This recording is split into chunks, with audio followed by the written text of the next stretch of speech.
O espelho do banheiro refletia um estranho enquanto eu ajeitava o cabelo. Meu reflexo encontrando o olhar fixo de Todd da janela do escritório ao lado. A porta da frente bateu lá embaixo, me assustando. Mike estava em casa, horas mais cedo. Seu telefonema confuso, depois silêncio. Peguei meu roupão, mas era tarde demais. Ele estava parado ali, os olhos não demonstrando raiva, mas um reconhecimento devastador de quem eu havia me tornado. Vá em frente, disse ele com a voz monótona. Não deixe que eu a impeça. A luz da manhã, tênue e pálida, sempre encontrava um jeito de entrar pela janela do banheiro, pintando uma faixa fria sobre os azulejos polidos. Eu havia parado ali, secando o cabelo, com a toalha frouxa ao redor do corpo. Era um hábito que eu havia adquirido nas últimas semanas, esse momento de ficar parada junto ao vidro, sentindo o ar fresco na pele. Do outro lado do gramado, impecavelmente cuidado, no escritório do segundo andar da casa ao lado, Todd Peterson estaria em sua mesa. Um escritor, eu ouvira dizer, embora nunca o tivesse visto escrever, apenas observado. Seu olhar era um zumbido silencioso, uma corrente baixa sob a superfície da manhã tranquila. Eu sabia que ele estava lá, uma sombra na moldura, e um arrepio sutil, fraco, mas persistente, percorria meu corpo. Então a porta da frente bateu com força lá embaixo. Não foi um fechamento suave, foi um baque sólido e inegável que vibrou pelo assoalho. Mike. Ele estava em casa, horas mais cedo. Meu estômago se contraiu, um nó gelado se formando instantaneamente. Ele deveria estar na reunião regional em Davenport até pelo menos às 5. Laura? Sua voz, um pouco confusa, ecoou pela escadaria. Seguiu-se um silêncio. O som de suas botas pesadas de trabalho no carpete começou lento e deliberado. O pânico, agudo e repentino, apertou minha garganta. Apalpei meu roupão de tecido felpudo que estava pendurado na cadeira da penteadeira. Meus dedos se enroscaram no tecido. Era tarde demais. Mike estava parado na porta, bloqueando a última luz que entrava pelo corredor. Ele não estava gritando, nem com o rosto vermelho de raiva. Sua expressão era muito pior. Seus olhos, geralmente nublados pelos cálculos do seu mundo financeiro, estavam claros, quase dolorosamente claros. Neles havia um reconhecimento devastador, uma aceitação silenciosa de algo irremediável. Ele olhou para mim, depois para além de mim, em direção à janela, e depois de volta.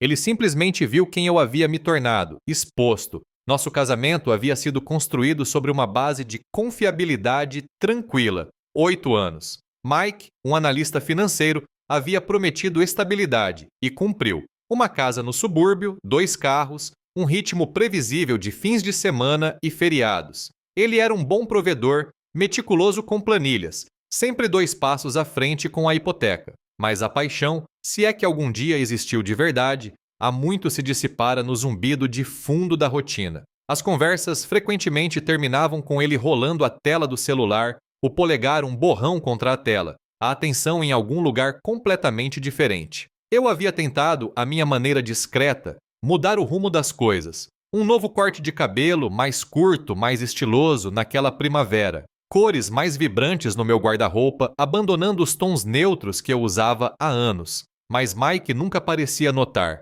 Está ótimo, querida. Ele dizia, sem desviar o olhar do noticiário da noite ou do tablet. Não era tanto uma rejeição, mas sim uma completa falta de atenção, como se eu fosse um móvel ao qual ele já estivesse acostumado. A chegada dos irmãos Peterson à casa ao lado havia sido um choque para a tranquilidade do bairro. Frank, o mais velho, restaurador de arquitetura, tinha uma energia intensa e focada, sempre parecendo avaliar a integridade estrutural do mundo ao seu redor. Todd, o mais novo, escritor, possuía um charme quase lânguido e sedutor que era como uma lufada de ar fresco. Eu tinha assado uma fornada de biscoitos de aveia com passas, o gesto universal de boas-vindas na nossa cidade, e os levei para lá numa tarde de sábado. Todd abriu a porta com um meio sorriso nos lábios. Ora, veja só, disse ele com os olhos semicerrados. Uma deusa trazendo presentes. Dei uma risada leve e genuína que surpreendeu até a mim mesma, apesar da aliança de prata na minha mão esquerda.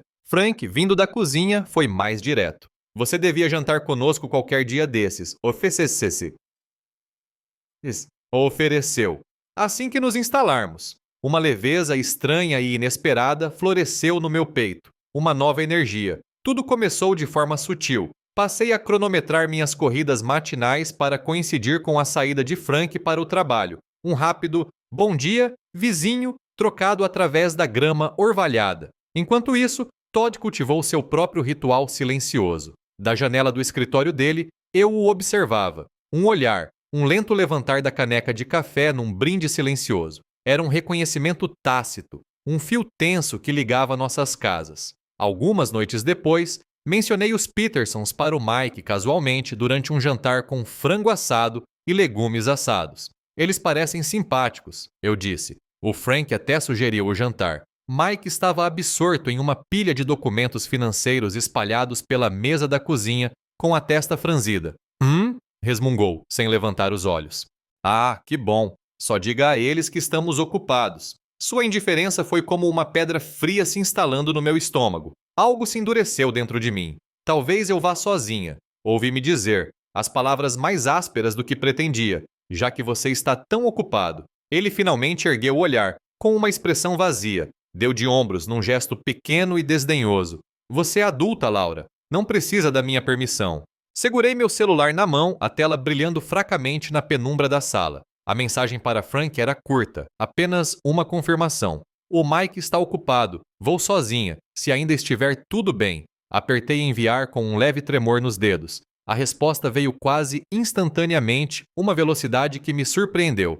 Só você é sempre bem-vinda, Laura. Estou ansiosa. Uma onda de calor percorreu meu peito, uma emoção rápida e inesperada. Era uma mensagem simples, mas parecia um convite para algo mais do que apenas um jantar. Todd abriu a porta antes mesmo de eu bater, com um sorriso largo e tranquilo no rosto. Fez uma reverência dramática, um floreio totalmente seu. A rainha chega, livre do fardo do seu rei, viciado em trabalho. Piscou para ele. Ainda bem que alguns de nós apreciamos as coisas boas da vida. A alfinetada bem-humorada em Mike, embora um pouco próxima demais da verdade, me fez rir. Um som livre e desinibido. A noite transcorreu com uma tranquilidade que eu não sentia há anos, talvez desde antes de me casar. Frank, meticuloso na cozinha, movia-se com uma eficiência silenciosa, preparando uma refeição espetacular de cordeiro assado com alecrim e alho, acompanhado de aspargos frescos. Cozinhar é meu alívio para o estresse, explicou ele, sem desviar o olhar da carne que cortava. O único momento em que minha mente se aquieta completamente. Enquanto isso, Todd manteve a conversa leve, tecendo histórias sobre seus projetos de escrita e viagens passadas, fazendo-nos rir com seu humor autodepreciativo. O vinho fluía, suavizando minha habitual reserva. Me vi falando de verdade sobre meu trabalho corporativo, o fluxo interminável de eventos que organizava para clientes, as planilhas e orçamentos previsíveis. Então, quase sem pensar, confessei um sonho secreto, uma ambição silenciosa que raramente expressava em voz alta. Ter meu próprio espaço para eventos, um lugar com personalidade, talvez um antigo celeiro reformado. Frank fez uma pausa com um pedaço de cordeiro no garfo. Olhou para mim, o olhar firme. Você deveria fazer isso, Laura, disse ele, com a voz firme e inabalável. Todd inclinou-se para a frente com um brilho nos olhos. Com certeza, nossa Laura está sendo desperdiçada em eventos corporativos. Você tem uma visão, deveria ir atrás dela. A frase nossa Laura pairava no ar. Possessiva, sim, mas não indesejada. Era como um cobertor macio e quente envolvendo uma parte de mim que se sentia fria e ignorada. Mike não demonstrava acreditar em nenhum dos meus sonhos há anos. Não de verdade. Ele dava conselhos práticos, claro, ou perguntava sobre as finanças, mas nunca aquele incentivo genuíno e irrestrito. Mais tarde, depois da sobremesa, fomos para o terraço dos fundos. O ar da noite estava fresco, com cheiro de terra úmida e jasmim em plena floração. Todd encostou-se no parapeito com um copo meio vazio na mão, e sua voz baixou um pouco. Então, começou ele, olhando diretamente para mim. Qual é a verdadeira história entre você e o marido ausente? Senti-me exposta, sob a luz suave das luzes de corda, mas também, estranhamente, vista. Não é, comecei, mas parei, procurando as palavras certas. Acho que estamos apenas numa fase ruim. Acontece em relacionamentos longos. Eu sabia que soava como um clichê, uma desculpa conveniente, mas era o mais perto que eu conseguia chegar da verdade sem me desmoronar completamente. Frank voltou de dentro, carregando uma garrafa de vinho. Ele percebeu a mudança na conversa, a repentina intimidade. Tudo bem por aqui? Perguntou, olhando entre nós. Então, com um olhar brincalhão para Todd, acrescentou: se ele estiver se comportando mal, eu o jogo por cima da cerca para você. O absurdo da situação me fez rir, uma genuína explosão de diversão que quebrou a tensão. Mas o momento havia passado. Percebi que ambos os irmãos viram as rachaduras na minha fachada cuidadosamente construída, a solidão silenciosa que eu carregava sob a superfície. Eles viram isso na maneira como eu falava, na maneira como eu buscava a companhia deles. Já eram quase 11 horas quando finalmente me levantei para ir embora, um agradável zumbido de vinho e conversa me aquecendo. Frank me acompanhou até a divisa de sua propriedade, até a linha invisível que separava nossos quintais. Eu me diverti muito esta noite, Laura, disse ele com a voz agora mais suave, quase um murmúrio. Eu também, respondi com sinceridade, mais do que eu imaginava ser possível. Então, por impulso, as palavras escaparam.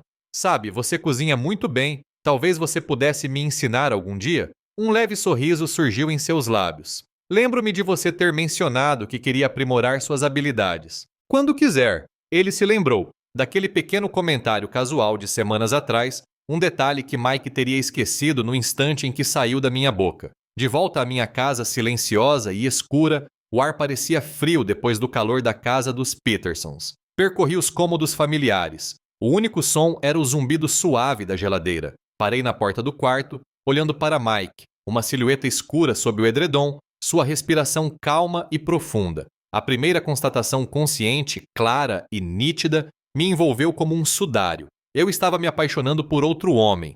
As semanas que se seguiram foram marcadas pela ausência crescente de Mike. Seu trabalho, explicou ele, estava exigindo mais, com jornadas mais longas no escritório e viagens ocasionais com pernoite. A casa parecia mais vazia, o silêncio se estendia, vasto e frio. Eu me pegava inventando desculpas para ir até a casa do vizinho. Uma pergunta sobre jardinagem local, pedir uma ferramenta emprestada, uma nova fornada de biscoitos. Cada desculpa parecia frágil, mas ao mesmo tempo convincente. O flerte de Todd tornou-se mais ousado, mais evidente. Ele me recebia na porta com um floreio teatral, um novo elogio a cada vez. Laura, você está radiante hoje como a primeira flor da primavera. Ou, minha musa chegou e o café está pronto. Suas palavras, embora exageradas, ainda conseguiam quebrar a barreira silenciosa que eu havia construído ao meu redor. Frank, por outro lado, era diferente. Sua atenção era sutil, uma compreensão silenciosa em seu olhar que parecia reconhecer uma linguagem compartilhada, não verbalizada. Ele ouvia atentamente, sua presença um bálsamo. As aulas de culinária começaram como planejado, um ritual semanal premeditado. Nosso primeiro prato foi um complexo coq au vin. Aprendi a picar legumes com precisão, a deglaçar uma panela, a compreender a sutil alquimia dos sabores. A cozinha, com sua luz aconchegante e os aromas ricos da comida cozinhando lentamente, tornou-se um santuário. Nossas conversas se afastaram das receitas, adentrando assuntos mais profundos e pessoais. Falávamos sobre nossas vidas, nossas frustrações, nossas esperanças silenciosas. Me vi compartilhando coisas com Frank que não havia expressado em anos, nem mesmo para mim mesma. Certa tarde, enquanto pegávamos o mesmo saquinho de tomilho fresco, a mão de Frank acidentalmente roçou na minha. O contato foi breve, um calor fugaz contra a minha pele, mas me causou um arrepio, uma onda que percorreu meu braço e se instalou, insistente, no meu peito. Retirei a mão rapidamente, prendendo a respiração. Foi só um acidente, disse a mim mesma, apenas um momento de proximidade constrangedora. Éramos apenas amigos, aprendendo a cozinhar, era só isso. Mas os olhares prolongados, o jeito como seus olhos pareciam se fixar nos meus por uma fração de segundo a mais, a intensidade silenciosa quando conversávamos. Tudo isso contava uma história diferente, uma que eu estava me esforçando para ignorar. A presença de Todd era constante, a de um observador atento. Ele frequentemente entrava na cozinha durante nossas aulas com uma xícara de café na mão, oferecendo comentários espirituosos ou uma cutucada brincalhona. Seus sorrisos perspicazes, o jeito como seus olhos me seguiam, me faziam sentir observada, mas também inegavelmente desejada. Era uma dualidade estranha, essa sensação de estar exposta e amada ao mesmo tempo. Eu me sentia mais vivo do que em anos. Uma euforia vibrante percorria minhas veias, afastando a dor surda da minha vida estagnada. Mas, por baixo da superfície, Uma culpa crescente se transformava num nó apertado. Era um sussurro fraco a princípio, depois um zumbido baixo que me acompanhava por toda parte. Em casa, o distanciamento de Mike tornou-se mais evidente. Sua indiferença era quase um alívio, um escudo contra confrontos, mas também parecia um fardo pesado. Eu voltava da casa dos Petersons, com a mente repleta de conversas e risadas, e encontrava Mike absorto em seu trabalho, o único som sendo o clique do teclado. "Como foi seu dia, querida?" Ele perguntava, sem levantar os olhos, uma pergunta retórica. Minhas histórias elaboradas sobre o que Frank e Todd haviam discutido, as ideias que havíamos trocado, os sonhos que eu havia redescoberto, permaneciam em silêncio. Eram detalhes que eu sabia que ele não ouviria de verdade. Certa noite, depois de uma partida particularmente tardia, com a lua cheia e alta, Frank me acompanhou até o limite da propriedade, como costumava fazer. O ar estava fresco e revigorante. Ficamos ali por um instante, o silêncio reconfortante. Então ele se virou e, sem dizer uma palavra, me puxou para um abraço. Era para ser uma despedida, um gesto amigável, mas ele me segurou por tempo demais, seus braços firmes ao redor da minha cintura me puxando para perto. Minha cabeça repousou em seu ombro e eu pude sentir seu calor reconfortante, o leve aroma de especiarias e algo exclusivamente Frank. Em seus braços, uma profunda sensação de saudade me invadiu, um anseio por algo que eu nem sabia que me fazia falta. Era uma sensação de pertencimento, de estar completamente presente e totalmente compreendida. As linhas tênues do meu auto-engano se desfizeram, para depois se dissolverem por completo. Isso não era apenas amizade. Era algo muito mais potente, muito mais perigoso. Recuei com as bochechas coradas e o coração acelerado. "Boa noite, Frank", sussurrei com a voz um pouco trêmula. Disse a mim mesmo que era apenas amizade, uma conexão emocional muito necessária, uma tábua de salvação em uma vida tranquila. Mas, enquanto caminhava pelo meu gramado escuro, o pensamento soou vazio, ecoando o vazio dentro de mim. O aroma do caldo fervendo invadiu a cozinha dos Peterson durante nossa próxima aula de culinária. Estávamos preparando sopa de cebola francesa, as cebolas caramelizando e adquirindo uma cor marrom profunda e rica na panela. A conversa, como frequentemente acontecia, havia se desviado da receita, parando em memórias da infância e arrependimentos não expressos. Houve uma pausa, um silêncio confortável que se estendeu, preenchido apenas pelo suave chiado do fogão. Frank se virou do balcão, seu olhar encontrando o meu. Ele se inclinou para a frente, lenta e deliberadamente. O beijo foi intenso, imediato, avassalador. Não foi gentil nem hesitante, foi como romper uma represa, liberar semanas de tensão e desejo não expressos. Minhas mãos encontraram seus ombros, puxando-o para mais perto, e eu retribuí completamente, cada grama de anseio e frustração transbordando naquele momento. O tempo pareceu parar, suspenso no calor de sua boca, em seu perfume, na pura e inegável realidade daquilo. E imediatamente depois, uma onda fria de arrependimento me atingiu, aguda e lancinante. O que eu tinha feito? Mas foi rápida e poderosamente ofuscada por outra coisa, um desejo intenso e urgente que pulsava em minhas veias. A culpa estava lá, uma dor surda, mas a paixão era um fogo ardente. O caso rapidamente se tornou físico, uma vida secreta meticulosamente construída dentro dos meus dias. Encontros na hora do almoço, quando Mike estava no escritório. Noites, quando ele trabalhava até tarde. Momentos roubados entre as idas ao supermercado e a busca de roupas na lavanderia. Cada hora furtada era uma excitação perigosa, um mundo à parte da monotonia silenciosa da minha casa. Eu lutava contra uma profunda culpa, uma companheira constante que sussurrava à margem dos meus pensamentos. Mas então eu a comparava com a familiaridade insípida do meu casamento com Mike, o ritmo previsível, a distância emocional, e o contraste era gritante. Isso, com Frank, era vibrante, vivo, uma paixão crua que estivera ausente por anos. Era fácil racionalizar como uma fuga necessária, uma recuperação de mim mesma. Frank, naqueles momentos roubados, expressava uma profunda conexão emocional. "Você se tornou minha âncora, Laura", ele me disse certa vez, com os dedos traçando a linha do meu queixo. "A única coisa que me parece verdadeiramente sólida." Suas palavras me faziam sentir amada, vista de uma forma que Mike não conseguia há anos. Nossos momentos roubados eram cuidadosamente planejados. Cada mensagem, cada olhar, parte de uma coreografia secreta maior. A emoção da transgressão, o risco de ser descoberta, tornou-se um poderoso afrodisíaco. Senti que Frank me compreendia profundamente. Ele ouvia minhas frustrações, celebrava minhas pequenas vitórias e parecia captar as nuances implícitas dos meus pensamentos sem que eu precisasse explicá-las.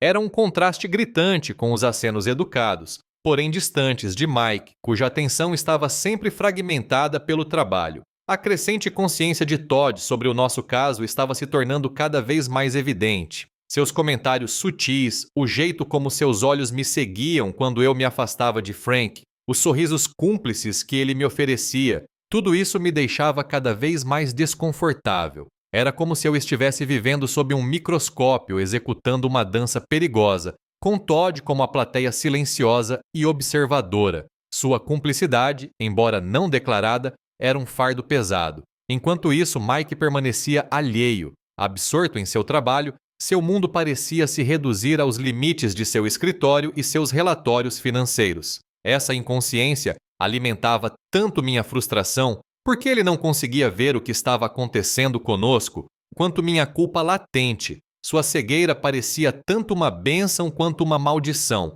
Eu me via presa em um debate interno constante. Seria isso amor verdadeiro, essa conexão intensa com Frank, ou apenas uma fuga da minha realidade sufocante? Eu estava realmente me apaixonando por ele ou pela ideia de uma vida vibrante e plena?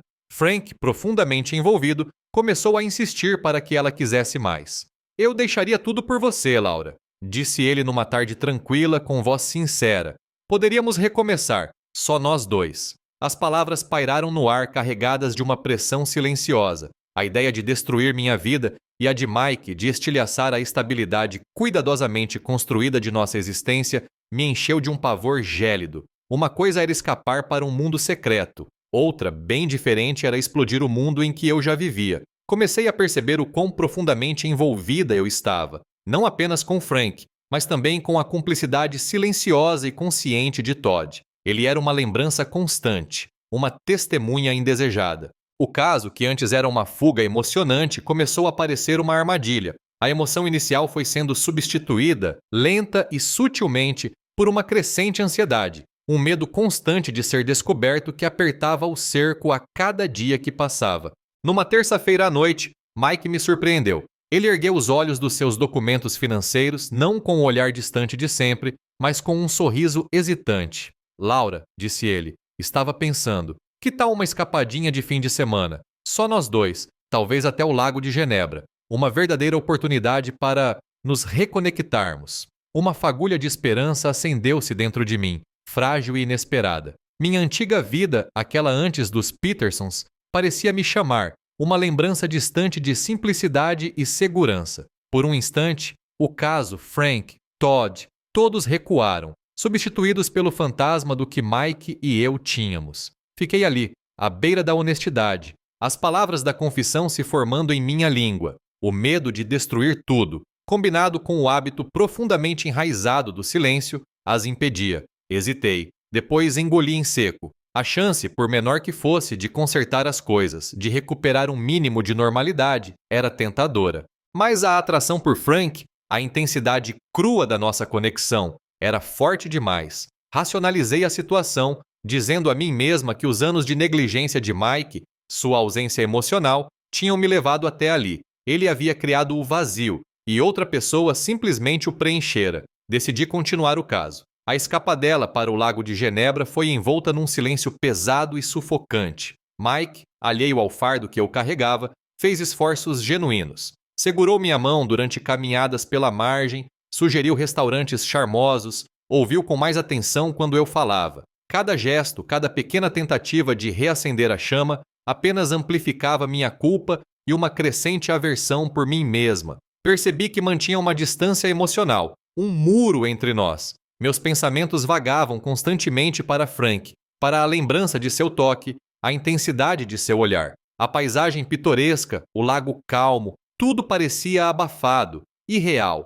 No instante em que entramos na garagem, com a tranquilidade suburbana da nossa rua nos envolvendo, senti uma necessidade urgente de escapar. A culpa do fim de semana era um peso físico, pressionando-me. Esperei até que Mike entrasse e então, quase instintivamente, me vi atravessando o gramado em direção à casa dos Petersons. Eu precisava de Frank. Precisava me livrar da presença persistente do meu marido. Frank, percebendo a pressão renovada das tentativas de Mike, foi direto. Ele me puxou para a cozinha, em voz baixa. Laura, disse ele com os olhos intensos, isso não pode continuar assim. Você precisa escolher, ele ou eu. A exigência, embora esperada, ainda me atingiu com a força de um soco. Ao que parecia, Todd também sentia a mudança na dinâmica. Suas ameaças veladas e comentários manipuladores tornaram-se mais frequentes, quase diários. Seu marido parece estar passando mais tempo em casa, não é? Dizia ele com um sorriso malicioso.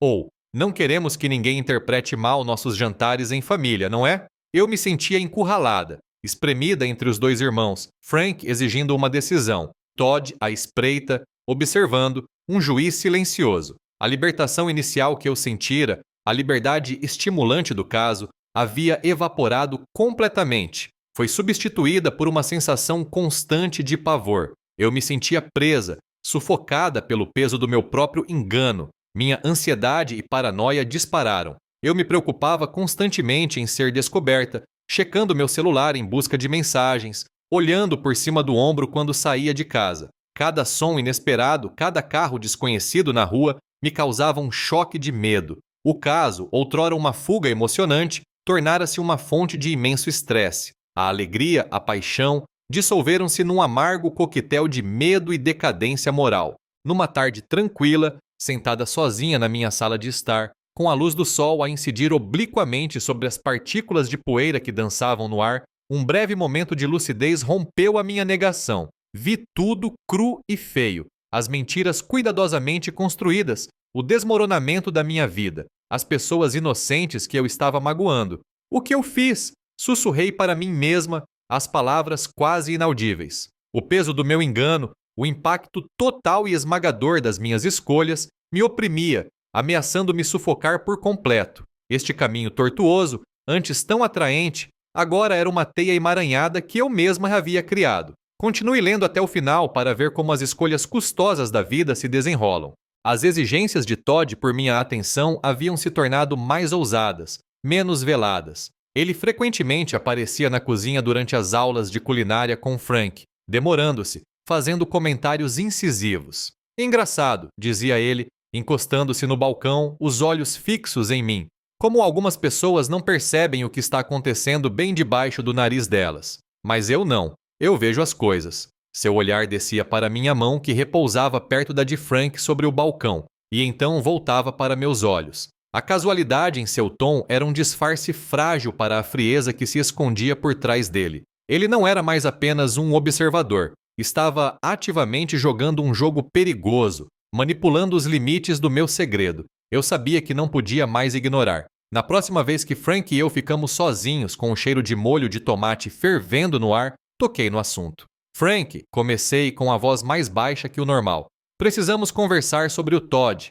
Ele fez uma pausa, mexendo o molho, e então olhou para mim com uma leve carranca no rosto. E quanto a ele? Ele é um pouco exagerado, eu sei, mas tem boas intenções. Não, insisti, balançando a cabeça. É mais do que isso. Ele está fazendo comentários diretos. Ele mencionou explicitamente ter visto coisas. Ele não está apenas com ciúmes, Frank. Ele está tentando controlar isso. Frank deu uma risadinha irônica, um som rápido e desdenhoso. Rivalidade entre irmãos. Ele sempre foi um pouco teatral. Vai superar isso. Você não entende, insisti, com a voz ganhando um tom mais agressivo. É mais sombrio do que isso, mais calculado. Ele não está apenas brincando, ele está ameaçando. As palavras pairaram no ar, frias e cruas. A ficha caiu. Eu precisava cortar relações com Todd. Sua presença era uma ameaça crescente, um relógio que podia detonar meu segredo cuidadosamente construído a qualquer momento. No dia seguinte, abordei-o quando ele estava sozinho no jardim da frente, podando roseiras. Todd, comecei, tentando soar polida e formal, algo que eu não sentia. Acho que talvez precisemos de um pouco de espaço. Tentei apresentar a situação como algo para minha própria paz de espírito, uma forma de diminuir as fofocas da vizinhança. Só um pouco de distância, sabe? As coisas estão ficando um pouco complicadas. A tesoura de poda fechou com um estalo seco. Ele se virou, o rosto endurecido, o charme brincalhão completamente desaparecido. Complicado? Repetiu, a voz perigosamente baixa. Você quer dizer Frank e seu pequeno encontro na cozinha? Ou está falando do seu marido que ainda acha que você está fazendo biscoitos de aveia com passas para ele? Ele se aproximou, os olhos semicerrados. Você acha que pode simplesmente me descartar? Como se eu fosse uma bagagem incômoda. Acha que seu marido é tão cego que não vai acreditar em mim quando eu lhe contar exatamente o que vi? Em quem você se transformou? Um frio pavor invadiu meus ossos, paralisando-me. O pânico tomou conta da minha garganta. Suas palavras não eram mais veladas. Eram explícitas, diretas, uma ameaça lançada como uma pedra. Ele falava sério. Ele faria isso. A extensão total da natureza vingativa de Todd me atingiu com uma força nauseante. Deixei-o lá, o aroma de rosas recém-cortadas subitamente acre em minhas narinas, e praticamente corri de volta para a casa de Frank. Ele estava na sala de estar, desenhando detalhes arquitetônicos. Ele me ameaçou. Eu disse, ofegante, as palavras saindo atropeladas, entrecortadas e sem fôlego. Todd, ele disse que contaria para o Mike. Ele sabe de tudo. O rosto de Frank, geralmente tão calmo e sereno, se contorceu em uma raiva crua e furiosa. Seu maxilar se contraiu, suas mãos se fecharam em punhos. Ele o quê? Ele praticamente rugiu, levantando-se do sofá. Aquele filho da puta manipulador. Ele jogou seu caderno de desenhos na mesa de centro com um baque. Eu vou matá-lo. Juro por Deus, eu vou. Ele saiu furioso da casa, indo em direção ao jardim da frente que dividiam. Eu estava parada junto à janela da cozinha, tremendo, ouvindo. As vozes dos irmãos Peterson, abafadas, mas acaloradas, ecoavam pela curta distância entre nossas casas. O tom grave de Frank, depois o tom mais agudo e estridente de Todd, discutindo, gritando, o som subindo e descendo como uma tempestade. Meu caso. Não era mais apenas o meu segredo. Também havia destruído a família deles. Um efeito dominó que eu não havia considerado completamente. As paredes estavam se fechando. A ilusão confortável do meu mundo secreto se desfazendo em pó. O caso, que havia prometido fuga e liberdade, transformara-se em uma prisão sufocante. Todd tinha a chave e a chacoalhava, ameaçando destrancar a cela e me expor ao mundo. Passei noites inquietas, encarando o teto, imaginando as consequências inevitáveis. O rosto de Mike marcado pela traição, os sussurros dos vizinhos, a destruição de tudo que eu conhecia. O medo e o arrependimento me consumiam, dando-me nó no estômago. Eu sabia que precisava agir, fazer alguma coisa, qualquer coisa. Mas cada opção que me vinha à mente parecia repleta de catástrofes, levando apenas a mais dor, mais caos.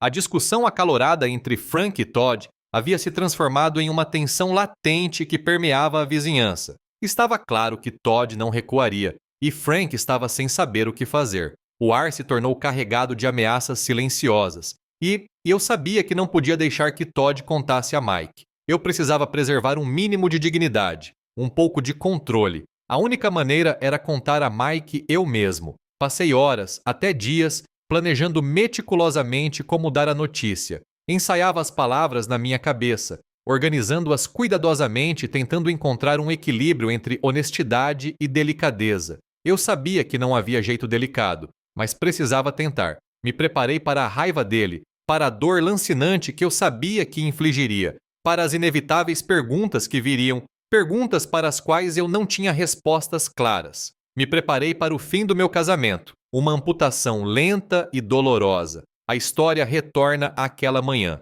Eu estava no banheiro, acabara de sair do chuveiro. O ar fresco da janela aberta era agradável na minha pele. Eu estava lá, nua, me espreguiçando deliberadamente, fingindo pegar o hidratante na prateleira, meu corpo posicionado de uma certa maneira. Eu sabia que Todd estava observando. Do seu escritório, do outro lado da estreita faixa de gramado, seu olhar era um peso familiar, um último ato de transgressão desafiadora. Essa foi minha última tentativa desesperada de sentir algo, qualquer coisa, antes de destruir minha própria vida. Então, a porta da frente bateu com força. Um som pesado e estridente que ecoou pela casa silenciosa. Mike. Ele estava em casa. Horas mais cedo. Laura? Sua voz, um pouco confusa, veio do vão da escada. A confusão se transformou em silêncio. Um silêncio pesado e ameaçador que se prolongou, fazendo os pelos dos meus braços se arrepiarem. O passo deliberado de suas botas de trabalho na escada acarpetada começou lento e metódico. O pânico, frio e cortante, me agarrou pela garganta. Apalpei meu roupão de tecido felpudo que estava pendurado na cadeira da penteadeira, meus dedos emaranhados no tecido. Era tarde demais. Mike estava parado na porta, bloqueando os últimos raios de sol da manhã. Ele não estava gritando, nem com o rosto vermelho de raiva. Sua expressão era muito pior. Seus olhos, geralmente nublados pelos cálculos do seu mundo financeiro, estavam claros, dolorosamente claros. Neles havia um reconhecimento devastador, uma aceitação silenciosa de algo irreparável. Ele olhou para mim, depois para além de mim, em direção à janela e depois de volta. Ele não precisava de palavras. Ele simplesmente viu quem eu havia me tornado, exposto, despojado de toda pretensão. Naquele momento, eu soube que ele finalmente havia entendido. Eu havia destruído tudo. Ele não gritou, não exigiu explicações. Em vez disso, simplesmente caminhou até a cômoda, seus movimentos calmos, quase indiferentes. Meu celular, com a tela virada para baixo, era um retângulo brilhante em sua mão um instante depois. Ele rolou a tela, o polegar um borrão, o rosto indecifrável. Eu sabia o que ele procurava. Sabia o que ele encontraria. As mensagens incriminatórias de Frank, as confirmações silenciosas, os pensamentos íntimos, a prova inegável da minha traição. Sem dizer uma palavra, Mike se virou e saiu do quarto. Seu silêncio foi mais devastador do que qualquer grito, mais esmagador do que qualquer acusação. Era o som de uma ruptura profunda e irrevogável. Mike! Gritei, agarrando meu roupão e apertando-o contra o corpo. Segui-o escada abaixo, desesperada, minha voz oca e inútil, tentando explicar, justificar, salvar algum fragmento da nossa vida. Mike, por favor, deixe-me explicar. Não é o que você pensa. Não completamente. É só que... Ele não parou. Atravessou a sala de estar, passando pelos móveis cuidadosamente dispostos, pelas fotografias emolduradas do nosso casamento, nossas memórias compartilhadas. Chegou à porta da frente, abriu-a e saiu para a manhã ensolarada. A porta fechou-se suavemente atrás dele, deixando um silêncio profundo e reverberante. Eu estava sozinha no corredor, o ar fresco me envolvendo, o clique suave da porta se fechando como uma pontuação final. Meu mundo, antes um equilíbrio cuidadosamente mantido, estava desmoronando, despedaçado por minhas próprias mãos. As consequências devastadoras das minhas escolhas me atingiram em cheio, deixando-me sem fôlego e completamente sozinha. O que se seguiu foi um silêncio ensurdecedor. Frank não atendia minhas ligações. Os dias se passaram. Depois uma semana. Cada toque, cada som não respondido ecoava o abismo crescente dentro de mim. O abandono foi rápido e brutal. Então chegou uma carta. Sua caligrafia, antes tão familiar, agora parecia estranha no papel branco e impecável. Estava repleta de arrependimento não por mim, mas por sua própria situação precária, sua carreira, sua reputação. Uma dispensa cuidadosamente elaborada, desprovida de afeto ou responsabilidade. Seu medo pelo futuro eclipsava qualquer preocupação com o meu. Todd, porém, não se calou. Seu assédio se intensificou. Mensagens de texto chegavam a qualquer hora, vingativas e zombeteiras. Espero que Mike tenha gostado do show, dizia uma delas. O karma é uma vadia, não é? Suas ligações, embora eu nunca atendesse, eram constantes. A vibração do meu telefone um lembrete persistente de sua cruel satisfação. O peso de tudo aquilo, a culpa, a vergonha, o colapso repentino e completo da minha vida era insuportável. Eu me sentia escorregando, um fio frágil se desfazendo. Havia dias em que eu não conseguia sair da cama. As cortinas fechadas, a escuridão, um esquecimento bem-vindo. Um colapso mental completo, eu diria. O mundo se resumia às quatro paredes do meu quarto. Mike se recusava a falar comigo diretamente. Toda a comunicação era feita por meio de seu advogado. Uma troca fria e formal de documentos e exigências. A separação não foi apenas física, mas também legal, estéril e totalmente desprovida da devastação emocional que eu sentia. As repercussões financeiras foram rápidas e severas. Contas bancárias conjuntas foram bloqueadas, cartões de crédito cancelados. Fiquei em uma posição precária, com as realidades práticas da minha vida anterior repentinamente arrancadas de mim. Meu desempenho no trabalho, antes motivo de orgulho discreto, deteriorou-se rapidamente. Prazos perdidos. olhares perdidos durante as reuniões, incapacidade de me concentrar até nas tarefas mais simples. Não demorou muito para que um e-mail frio e formal chegasse à minha caixa de entrada. Meu emprego na área de eventos corporativos havia sido encerrado. Alegaram problemas de desempenho, mas eu já sabia, todos sabiam. Minha mãe, com seu coração pragmático, ofereceu o que chamava de amor exigente. Ela se aproximou, avaliando a bagunça da minha vida com um olhar severo. "Você fez a sua cama, Laura", disse ela, com a voz fria, desprovida de qualquer compaixão. "Você ainda é jovem, precisa de um homem confiável, precisa se recompor. Não é assim que fazemos as coisas." Ela me deu conselhos sobre orçamento, sobre como encontrar um novo emprego, sobre como lidar com o sistema judiciário. Em nenhum momento perguntou como eu me sentia, nem ofereceu uma palavra de consolo pelas escolhas que eu havia feito. A casa, outrora um símbolo reconfortante da minha vida estável no subúrbio, tornou-se uma prisão sufocante. Estava repleta da ausência de Mike, sim, mas mais intensamente dos meus próprios fracassos. Cada canto, cada objeto era uma lembrança do que eu havia perdido, do que eu havia descartado sem pensar. O processo de divórcio começou, uma dança sombria de jargões jurídicos e negociações impessoais, formulários para preencher, bens para dividir, acordos de custódia para uma vida que agora estava completamente destruída. Não havia conexão emocional, nenhum espaço para a dor crua da traição, apenas os fatos frios e duros da lei. Lutei contra o peso das minhas escolhas, o profundo impacto em cada aspecto da minha existência. Meu casamento, minha casa, meu emprego, minha reputação, meus relacionamentos, tudo destruído. Peguei meu telefone pela última vez, meus dedos pairando sobre o número de Frank. Disquei, mas a ligação foi direto para a caixa postal, como vinha acontecendo há semanas. Seu afastamento era absoluto. A ficha caiu pesada e esmagadora. Eu estava verdadeiramente, completamente sozinho. Eu havia afastado todos aqueles que um dia me foram queridos, expulsando-os com meu engano e egoísmo. Então, tão repentinamente e silenciosamente quanto chegaram, os irmãos Peterson desapareceram. Certa manhã, a placa de vende-se apareceu no quintal. Em uma semana, a casa estava vazia, completamente desocupada,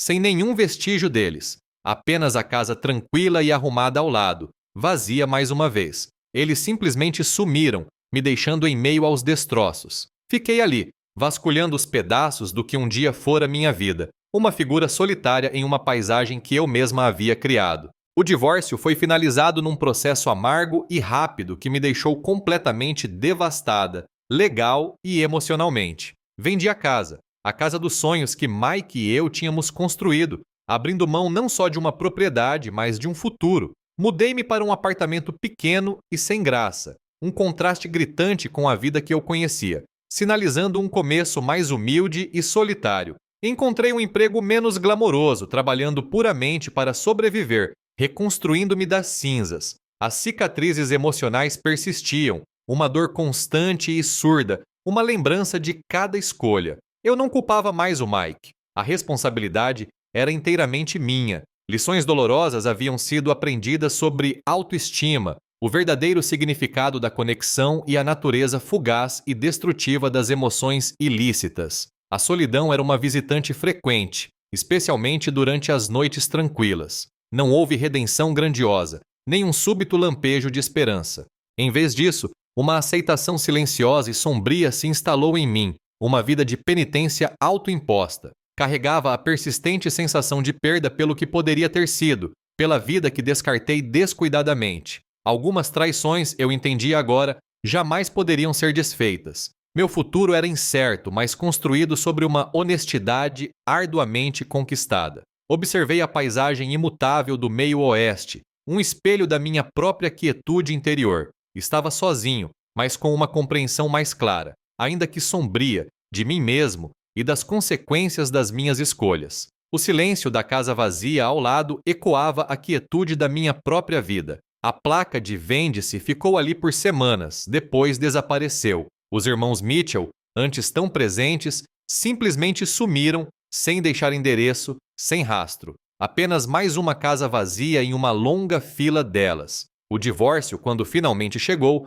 foi um documento frio e eficiente. Sem raiva, sem lágrimas do Mike, apenas a finalidade das assinaturas e do jargão jurídico. Assinei a renúncia à casa, ao sonho, à estabilidade, a tudo. Mudei-me para um lugar menor, um apartamento alugado em outra parte da cidade, discreto e funcional. Meu novo trabalho era menos sobre ambição e mais sobre pagar as contas. Era uma vida despojada, focada unicamente na mecânica da sobrevivência. As cicatrizes do caso, da vingança de Todd, do abandono de Frank, não eram visíveis, mas estavam lá, entrelaçadas no tecido dos meus dias. Não houve nenhuma grande epifania, nenhum momento dramático de renascimento. Apenas uma aceitação lenta e sombria das consequências. Observei a paisagem tranquila do meio-oeste, plana e imutável, muito parecida com o novo terreno da minha vida. Era uma vida que eu havia construído a partir de destroços, desprovida das antigas paixões e ilusões. Eu estava sozinho. Sim, mas pela primeira vez em muito tempo, eu também era honesto.